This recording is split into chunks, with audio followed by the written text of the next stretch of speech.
Fala, galerinha do sexto ano! Seja bem-vindo a mais uma aula de matemática com a Prof. Dilcleia. Então, anote tudinho que você precisar. A aula de hoje é sobre operações inversas, multiplicação e divisão. Uma é inversa da outra. Para saber se minha continha de multiplicação está correta, eu posso fazer uma divisão, que nós chamamos de prova real. E para saber se minha continha de divisão está certa, eu posso fazer uma multiplicação, que é a prova real da divisão, tá certo? Então, na aula de hoje, operações inversas, multiplicação e divisão.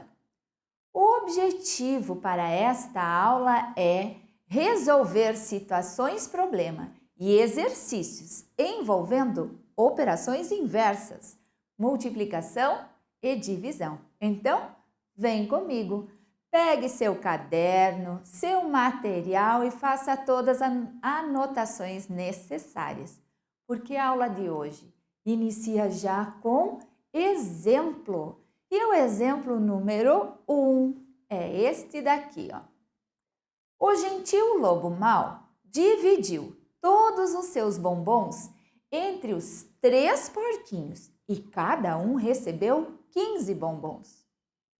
Quantos bombons tinha o lobo? Vamos ler novamente, ó. O gentil lobo mau dividiu todos os seus bombons entre os 3 porquinhos e cada um recebeu 15 bombons. Quantos bombons tinha o lobo? Vamos pensar juntos, ó. Podemos representar a história assim. Eu não sei ainda quantos bombons o lobo tinha, mas esta quantidade de bombons, o que ele fez? Ele dividiu entre os 3 porquinhos e cada um dos porquinhos recebeu 15 bombons, correto? Isso nós podemos pensar e escrever deste jeito, tá? Agora, para descobrir quantos bombons tinha o lobo, pense na história inversa. História inversa, prof? Como assim? Vamos lá, a prof vai explicar, tá? Presta atenção. Os 3 porquinhos devolvem o que receberam e o lobo fica com 3 vezes 15 bombons. Ah, isso seria história inversa, né? Isso mesmo, ó. Cada porquinho recebeu 15 bombons. Se cada um deles vai devolver para o lobo mau, o lobo vai receber 3 vezes o número 15, 3 vezes 15 bombons. Então, 15, tá? Que é a quantidade que ele vai receber de cada um. Multiplicado por 3, dá quanto? Pense aí. Agora, olha essa anotação que a prof trouxe, ó. Percebeu? Na história, há uma divisão. Na história inversa, há uma multiplicação. Compreendido? Vamos lá. Quantos bombons tinha o lobo? 15 era a quantidade que cada um devolveu. Como eram 3 porquinhos, 15 vezes 3 dá quanto? Falou aí? Já respondeu? Isso! Então, o lobo tinha 45 bombons. Acertou? Eu espero que você tenha acertado. Portanto, agora a nossa resposta, ó. O lobo tinha 45 bombons. Perceberam como vai ser a nossa aula de hoje? A prof traz os exemplos, vocês vão fazendo junto comigo, anotando tudo no seu caderno. Se for necessário, pause o vídeo, copie ele bem caprichado no seu caderno, certo? E depois volte a assistir a videoaula novamente. Combinado? Vamos lá, vamos continuar. Temos mais exemplos. Exemplo número 2. O que será? Chovia lá fora. Vovó colocou os 5 netos na frente da TV, repartiu bombons entre eles e mandou que ficassem quietos.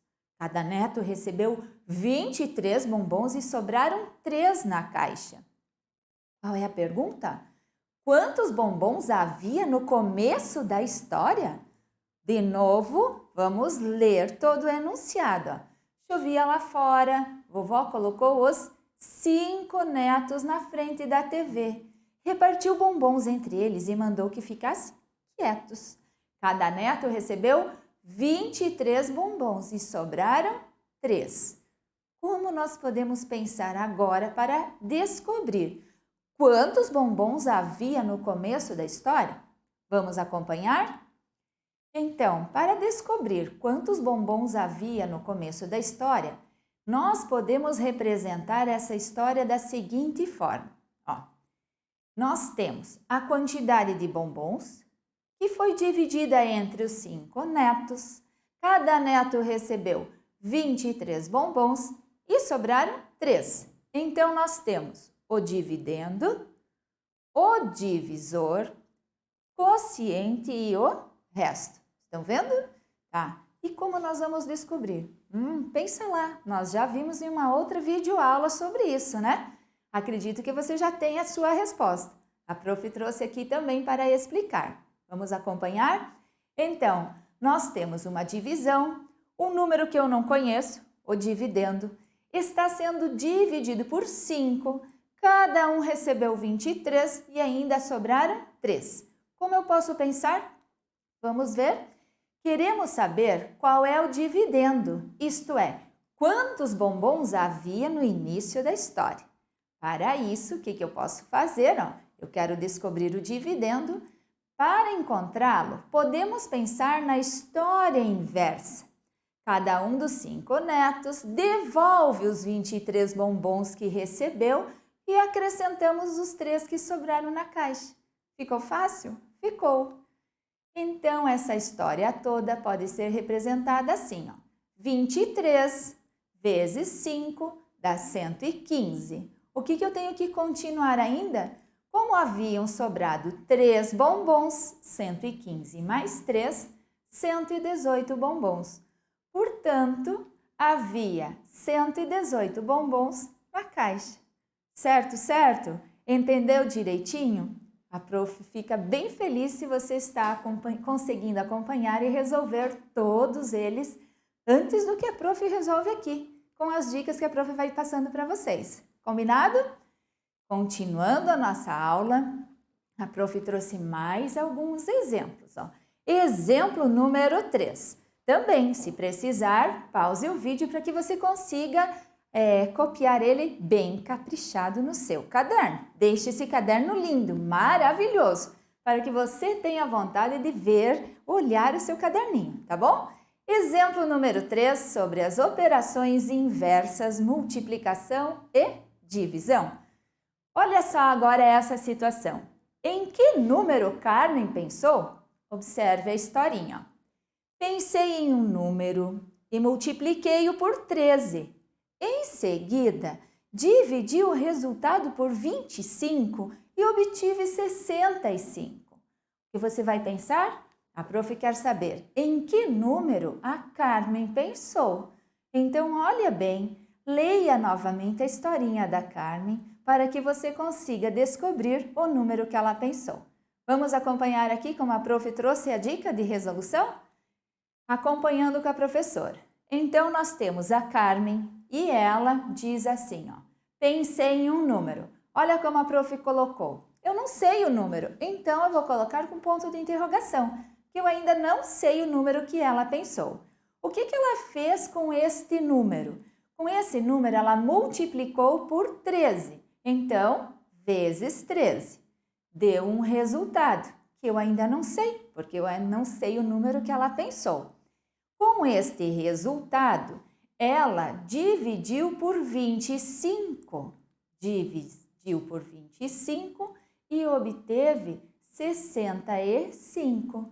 Então, como nós conseguimos descobrir qual o número que a Carmen pensou? Vamos para as operações inversas, tá? Acompanhando, tente resolver antes do que a prof traz aqui a resolução. Vamos lá. Então, ela pensou um número, multiplicou por 13, dividiu por 25 e chegou no 65. Que número ela pensou? Usando a operação inversa, a prof gosta de mostrar assim, eu estava indo até a porta, mas agora eu tenho que voltar. Eu faço o caminho inverso. Então, se eu faço o caminho inverso, eu faço as operações inversas. Então, do número 65 para chegar àquele ponto de interrogação, estão vendo? Se eu usei dividido por 25, o inverso da divisão é uma multiplicação. Então, eu farei 65 multiplicado por 25 e chego no número 1.625. Deste número, para chegar no número que ela pensou, uso a operação inversa da multiplicação, que é a divisão. 1.625 dividido por 13, 125. Aí, galerinha, acredito que você tenha acertado, porque tá bem facinho essas continhas, não está? Então, coloque um certão lá bem caprichado no seu caderno, certo? Agora, vamos lembrar o que nós tínhamos que responder? Qual o número que a Carmen pensou? Carmen pensou no 125. Isso mesmo. Vamos lá, que não terminou a nossa aula de hoje. Agora, atenção, bastante atenção nesse novo exemplo, certo? Observe essa continha agora. Eu tenho o número 18, que será dividido por alguém. E esse resultado, que eu ainda não sei qual é esse alguém, tem que ser 6. Observa bem o que a prof trouxe. Eu trouxe números bem fáceis que você já consegue mentalmente resolver, não é isso? Por que a prof trouxe assim? Para que você tenha atenção. A prof gosta de explicar que o processo é sempre igual, independente se o número é grande ou pequeno. Se você entende o processo com números pequenos, que é o que acontece aqui, que você já consegue responder mentalmente, quando tiver números maiores, o processo é o mesmo. Então vamos lá, o que a prof trouxe aqui, ó. Vamos ver. Lembrando, se a divisão tem que dar 6, o que você tem que pensar? Você vai pensar na tabuada do 6, né? Então vamos lembrar, eu tenho assim, ó, 6 vezes 3 é 18. Então existe o número 18 na tabuada do 6. Portanto, se 6 vezes 3 é 18, né? Então, se eu fizer 18 dividido por 3 dá 6. Compreender? É fácil. Não é fácil isso? Você já sabe a tabuada. Então, você sabe que naquele quadradinho lá, você precisa responder com o número 3. Agora, pergunta da prof. Foi possível utilizar a operação inversa nesse caso? Não. Correto? Porque agora nós não estávamos descobrindo o dividendo, nós estávamos descobrindo o divisor. Então, neste caso, não foi possível utilizar a operação inversa. Olha o recado da prof. Fique atento. Neste caso, não foi possível utilizar a operação inversa. No entanto, você sabe como resolver esse processo com números pequenos e, logicamente, saberá resolver com números maiores. Compreendido o que é a operação inversa, gente? Ficou legal? Entenderam tudo? Aqui a prof trouxe um modelinho que não foi possível usar a operação inversa. No entanto, é possível responder o número que está faltando no quadradinho. Certo, certo? Tudo anotado? Se precisar, voltem à videoaula. Voltem o vídeo, escutem novamente as explicações, façam as anotações necessárias. Tudo bem? Certinho? Porque nós estamos chegando ao final da nossa videoaula de matemática com a prof. Dilcleia. Muito obrigada por sua atenção. Espero que você tenha anotado tudinho no seu caderno, que ele esteja maravilhoso, tudo caprichado, colorido, todas as anotações necessárias nesse caderno. E até a nossa próxima videoaula. Um beijo no coração de vocês e até mais.